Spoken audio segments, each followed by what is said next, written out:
मैं मनोज शर्मा।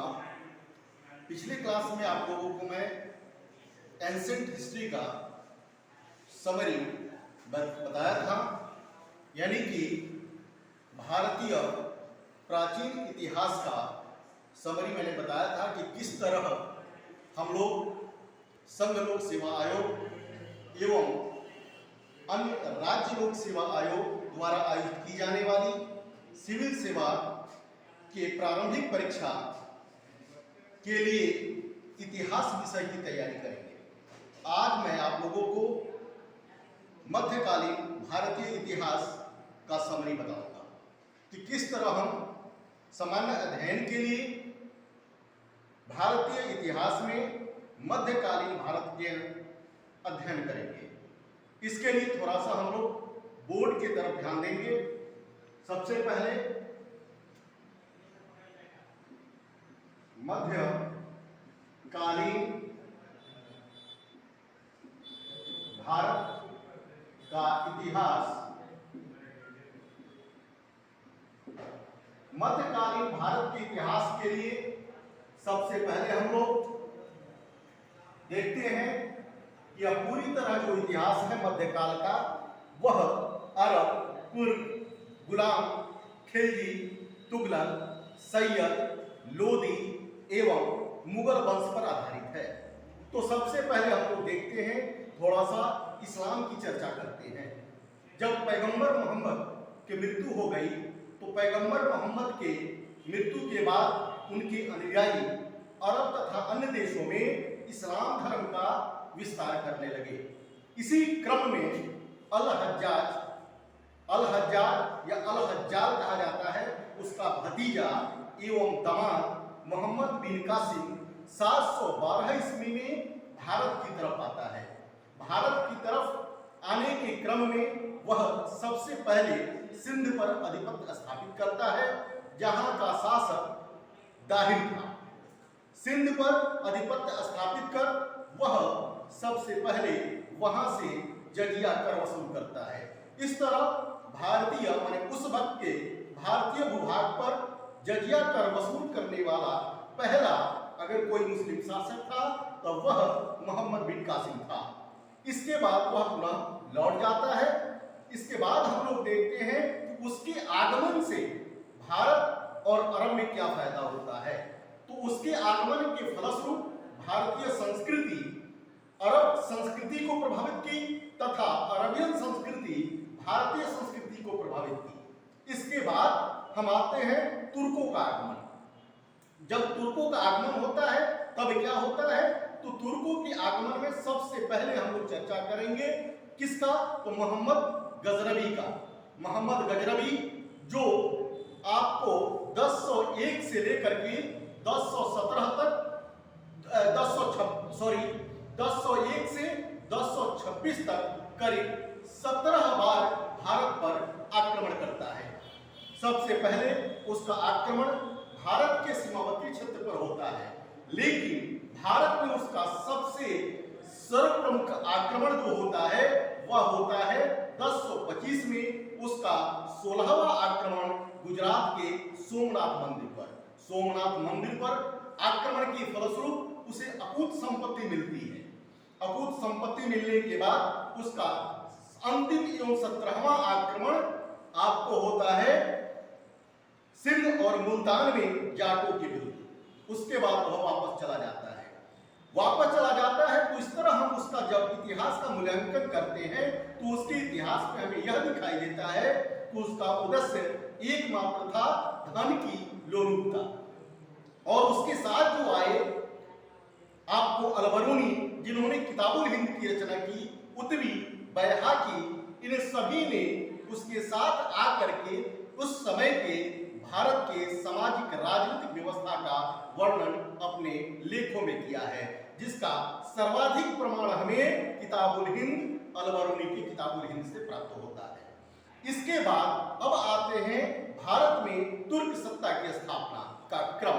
तो सबसे पहले हम लोग तुर्क सत्ता की स्थापना के क्रम को इधर ध्यान देते हैं। हम लोग अभी चर्चा की मोहम्मद बिन कासिम उसके बाद मोहम्मद गजनबी, इन सभी दोनों का तो उद्देश्य हमने देख लिया। इसके बाद हम देखते हैं उद्देश्य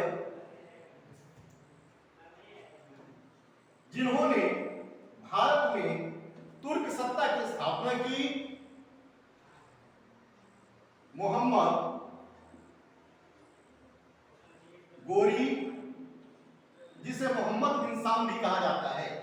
मोहम्मद गोरी के बाद इसके गुलाम ऐबक, ऐबक के बाद इसका पुत्र आराम शाह, उसके बाद इल्तुतमिश, उसके बाद इसका पुत्र रुकनुद्दीन फिरोज, उसके बाद रजिया, उसके बाद बहराम शाह, उसके बाद अलाउद्दीन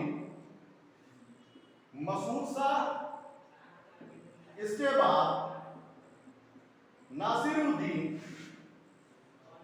महमूद। ये कुल 1266 तक शासन किए, यानी कि 1192 से लेके ये 1266 तक शासन किए। इसके बाद बलबन का आता है। बलबनी वंश, बलबनी वंश 1266 से 1290 तक शासन किया। इसी में कैकुआ तथा क्यूमर्स है।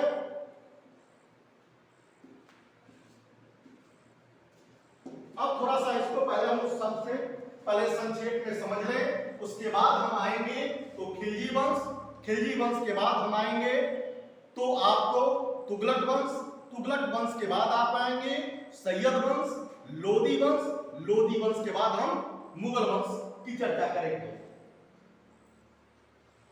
तो मोहम्मद गोरी, सबसे पहले मोहम्मद गोरी का जो आक्रमण होता है वह कहां होता है?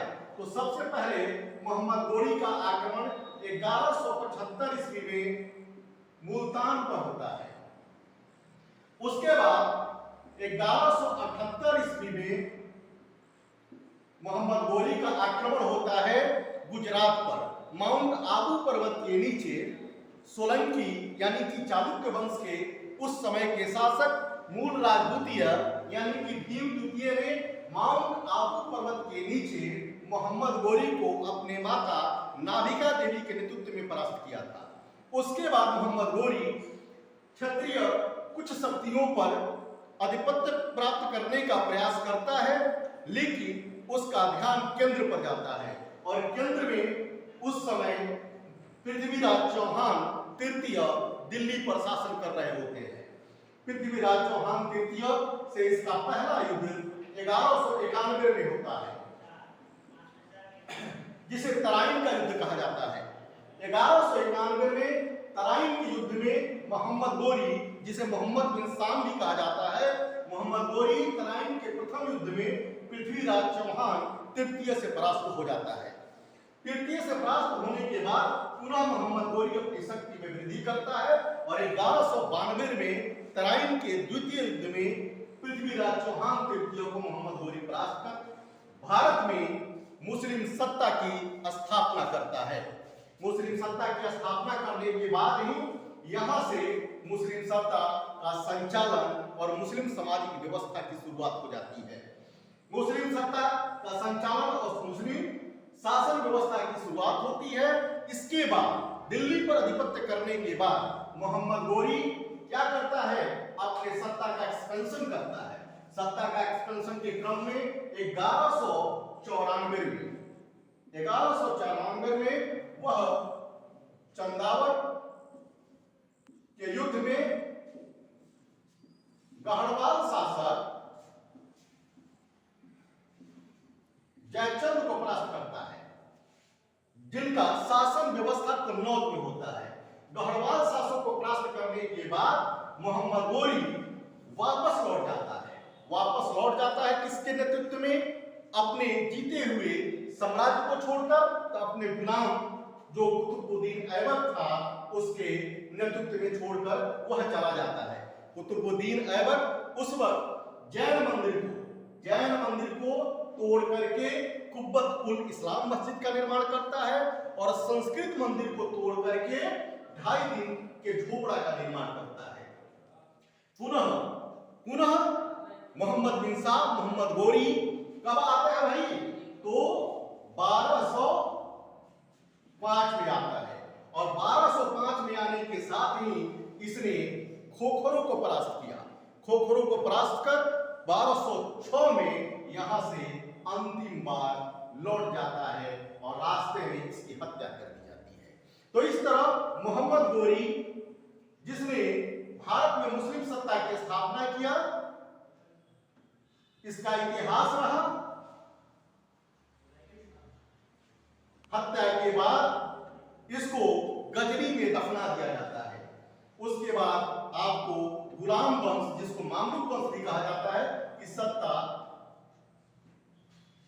की शुरुआत हो जाती है। क्योंकि ऐबक एक गुलाम था और इसने सत्ता का संचालन किया, फलतः गुलाम वंश की स्थापना हो जाता है। ऐबक जब सत्ता में आता है तो इसने अपनी राजधानी लाहौर को बनाता है। इसीलिए इसके द्वारा संचालित शासन व्यवस्था को हम लोग गुलाम वंश कहते हैं, दिल्ली सल्तनत नहीं कहते हैं। ऐबक बहुत ही धार्मिक प्रवृत्ति का था, नमाज पढ़ता था, कुरान पढ़ता था, इसलिए इसे कुरान खां कहा जाता था। इसके अलावा ऐबक लाखों में दान देता था, फलतः इसको लाख बख्श कहा जाता था। इसलिए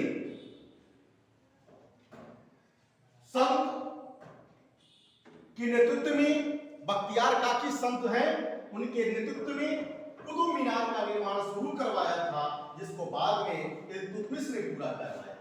ऐबक के बाद उसका अयोग्य पुत्र आराम शाह शासक बनता है, लेकिन आराम शाह को हटाकर उसका दामाद इल्तुतमिश, यह भी एक गुलाम था, यह सत्ता अपने हाथ में ले लेता है।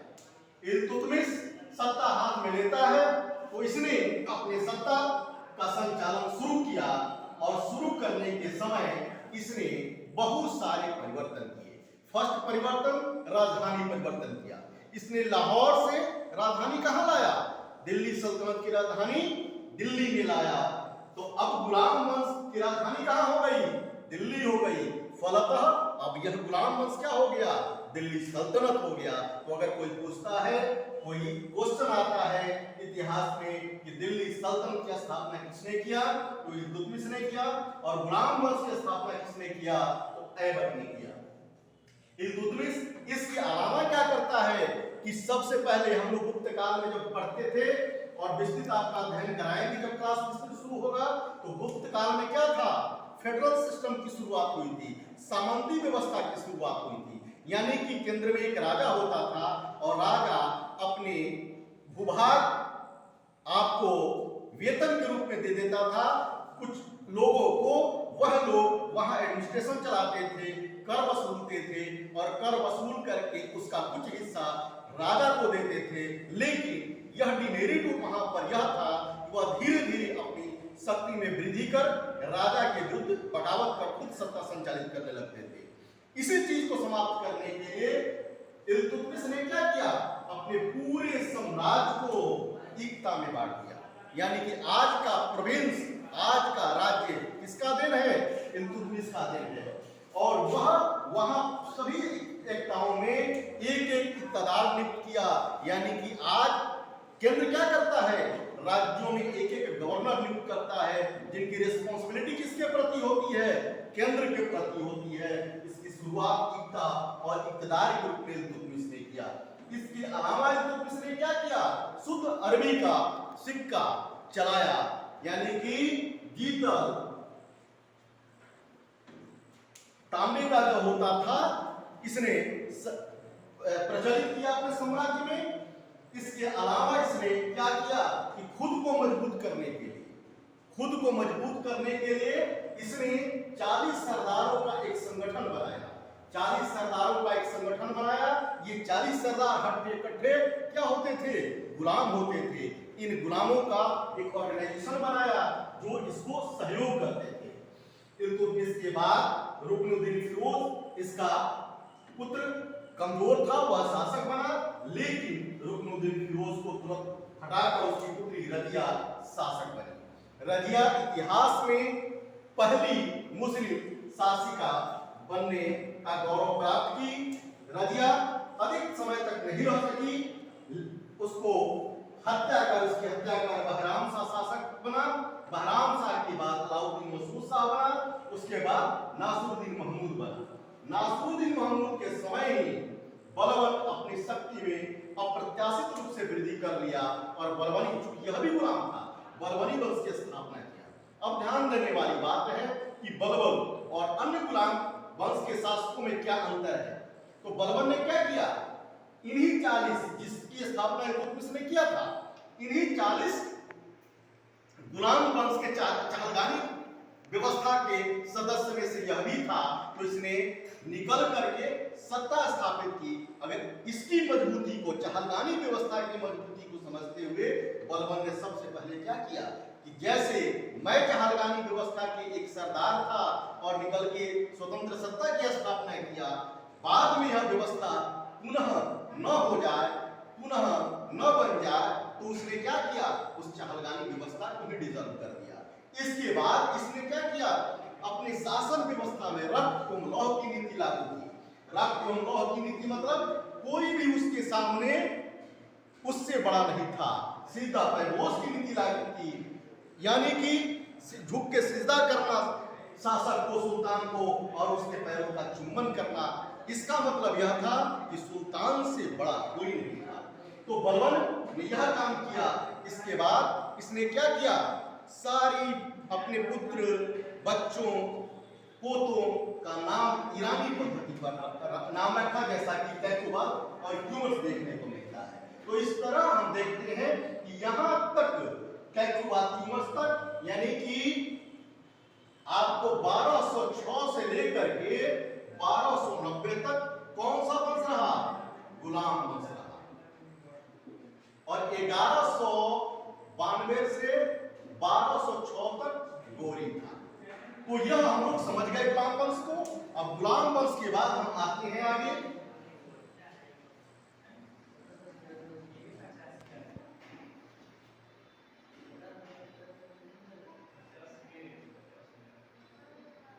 गुलाम वंश के बाद हम आते हैं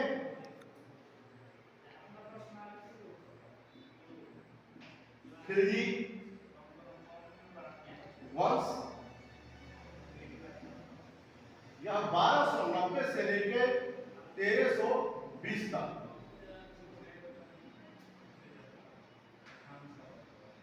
तुगलक वंश 1320 से 1414 तक। सैयद वंश 1414 से 1450 तक। लोधी वंश 1450 से 1526 तक। उसके बाद मुगल वंश 1526 से लेके 1857 तक। मुगल वंश में ही बीच में आपको देखते हैं हुमायूं के बाद सूरी वंश आता है। सूरी वंश यह 1540 से 1555 तक शासन किया। अब आते हैं, सबसे पहले हम लोग खिलजी वंश की थोड़ा सा संक्षेप में चर्चा, सब संक्षेप में चल रहा है।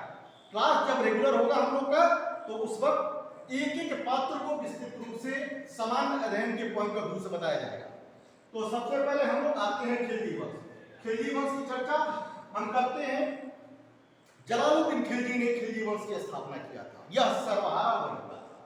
जलालुद्दीन खिलजी सर्वहारा वर्ग का था।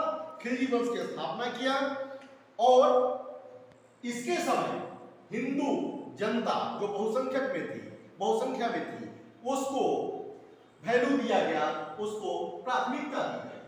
खिलजीवन जलालुद्दीन खिलजी यह प्रारंभ में एक सैनिक था और यह 70 वर्ष की अवस्था में शासक बना था। इसके बाद इसका भतीजा एवं दमाद अलाउद्दीन खिलजी शासक बना। अलाउद्दीन खिलजी शासक बना जिसे जलालुद्दीन खिलजी ने कला मानिकपुर का इक्तदार यानी कि सूबेदार नियुक्त किया था। इसके बाद अलाउद्दीन खिलजी के बाद हम देखते हैं कि शहाबुद्दीन उमर बना, उसके बाद मुबारक शाह खिलजी बना, उसके बाद नासिरुद्दीन मशहूर शाह बना, खुसरो शाह बना। नासिरुद्दीन खुसरो शाह अंतिम खिलजी शासक था। खुसरो शाह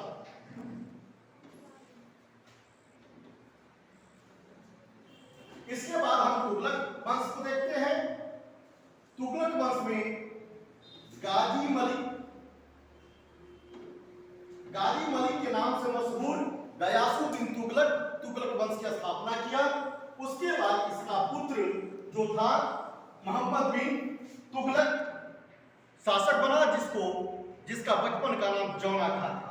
मोहम्मद बिन तुगलक के बाद हम आते हैं तो फिरोज शाह तुगलक देखते हैं और आगे अन्य छोटे शासक होते हैं जो अंत में आपको तुगलक वंश को हटा करके सैयद वंश ने खिज्र खान ने सैयद वंश की स्थापना कर दिया।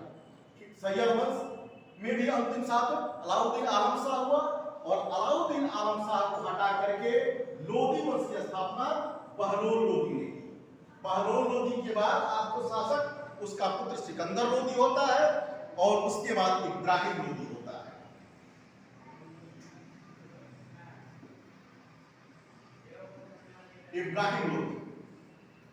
इब्राहिम लोदी के समय ही मुगल वंश के संस्थापक हुमायूं का आक्रमण होता है और इब्राहिम लोदी से ही 1526 में पानीपत का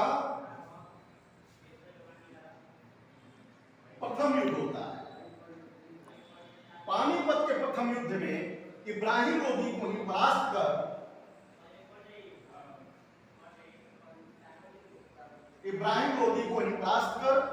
बाबर मुगल वंश की स्थापना करता है।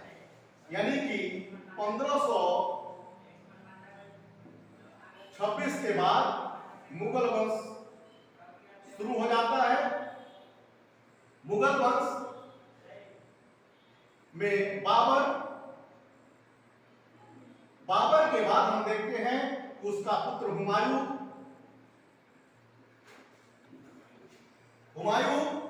ध्यान देने वाली बात है कि 2 बार हुमायूं सत्ता पर काबिज हुआ। एक बार बाबर के मृत्यु के बाद और दूसरी बार अपने खुद शेर शाह सूरी से परास्त होने के बाद पुनः यह सत्ता प्राप्त करता है। अब ध्यान देने वाली बात है, ध्यान दीजिए कि हुमायूं चूंकि बाबर के 4 पुत्र थे, उसने अपने बड़े पुत्र हुमायूं को यह निर्देश दिया था कि आप सत्ता के हस्तांतरण में किसी प्रकार का कत्लेआम नहीं करिएगा, अपने भाइयों में सत्ता का वितरण कर दीजिएगा समान रूप से। यही हुमायूं के कमजोरी का कारण बना। चारों भाइयों को साम्राज्य का विस्तार कर दिया, बंटवारा कर दिया। क्या हुआ? बंटवारा से क्या हुआ? साम्राज्य कमजोर हो गया और इधर शेर शाह सूरी अपनी शक्ति में वृद्धि कर रहा था। शेर शाह सूरी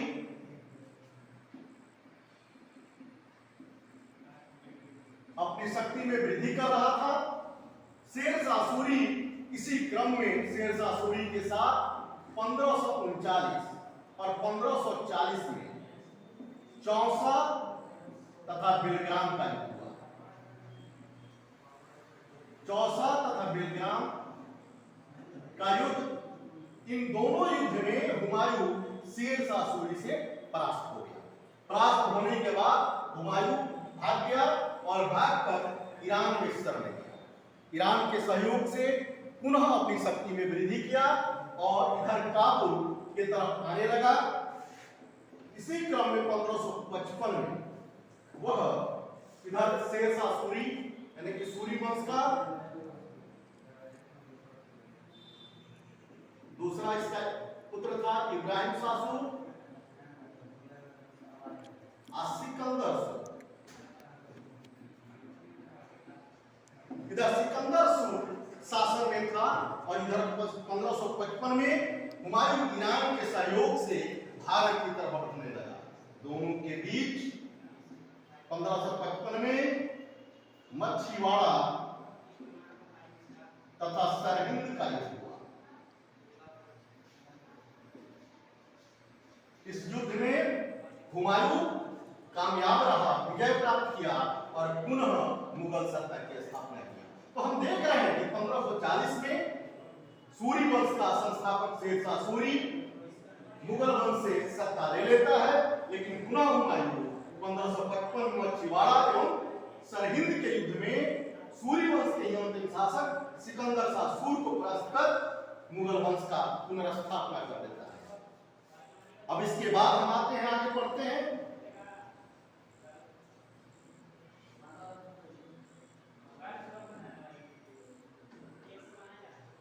पुनर्स्थापना कर देता है, लेकिन यह अपने सत्ता को अधिक दिनों तक भोग नहीं पाता है। आप जाएंगे दिल्ली में या दिल्ली में रहते होंगे तो पुराना किला देखे होंगे। पुराना किला में क्या है? लाइब्रेरी है, दीनपनाह लाइब्रेरी। उसी के सीढ़ियों से 1556 में गिर करके हुमायूं की मृत्यु हो जाती है। कहा जाता है कि एक ऐसा बदनसीब शासक जिसको लुढ़कते लुढ़कते मृत्यु हो गई, माने सीढ़ियों से लुढ़कते हुए इसकी मृत्यु हो गई। उस समय उसका पुत्र और अकबर कहां था? पंजाब में था। कहां? पंजाब के कलानौर में था, बैरम खां के साथ।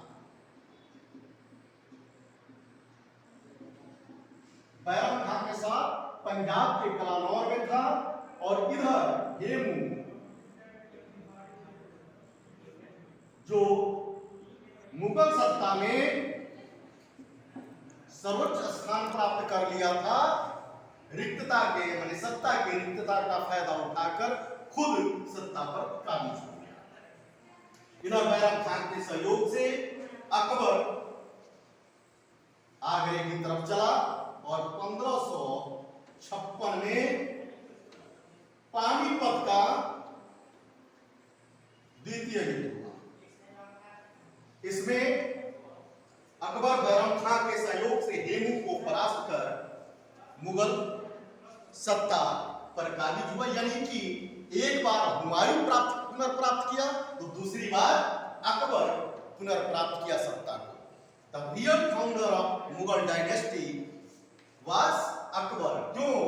कि इसके बाद मुगल सत्ता कंटिन्यूटी में चली। अब संक्षेप में थोड़ा सा और हम समझ लें, उसके बाद नेक्स्ट क्लास में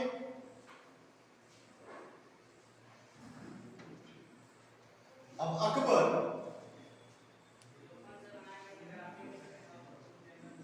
यहां की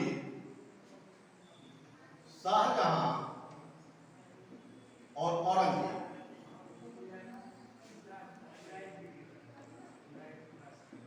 अकबर आपको 1556 से 1605 तक शासन किया। ये जहां की 1605 से 1627 से तक, शाहजहां 1627 से 1658 तक, ये 1658 से 1707 तक। इसके बाद 1707 से लेकर के 1857 तक लेटर मुगल करीब 14 शासक शासन किए। इसको उत्तरवर्ती मुगल शासक कहते हैं। ठीक है, इनका चर्चा बाद में करेंगे। अभी आज इन चारों को संक्षेप में समझिए। अकबर आया, अकबर के बारे में हम लोग इसका राजपूत नीति पढ़ेंगे कि किस तरह राजपूतों के साथ इसने वैवाहिक दोस्ताना संबंध कर जिन राजपूत शासक या निशासक इससे वैवाहिक और दोस्ताना संबंध स्थापित नहीं किए, उनके साम्राज्य पर आक्रमण कर अपने साम्राज्य के अधीन कर लिया। इसके बाद हम जहांगीर को जाएंगे कि जहांगीर के समय किस तरह की सत्ता थी, किस तरह के समानांतर सत्ता नूरजहां ने स्थापित किया था, किस तरह इसके समय कला का विकास हुआ, किस तरह इसके समय अन्य क्षेत्रों में भी विकास हुआ। शाहजहां की दक्षिण नीति, औरंगजेब को वहां का गवर्नर बनाना, उसके बाद शाहजहां के समय स्थापत्य कला का विकास, ये हम पढ़ेंगे। उसके बाद औरंगजेब की दक्षिण नीति, आपको मराठा नीति, ये सारा हम औरंगजेब के बारे में पढ़ेंगे। उसके बाद हम आएंगे आधुनिक भारत में। वो आधुनिक भारत के अंतर्गत ही क्या आता है, उत्तरवर्ती शासन। तो इसको हम लोग यहाँ तक जो मध्यकालीन मैंने बताया इतिहास, मध्यकालीन भारत की इतिहास, इसका विस्तृत विवरण हम लोग रेगुलर क्लास में करेंगे। इतना हम लोग को संक्षेप में बताया आज मैंने आप लोगों को, इतना हम लोग को पढ़ना ही है आपको सामान्य अध्ययन के लिए सिविल सेवा। धन्यवाद।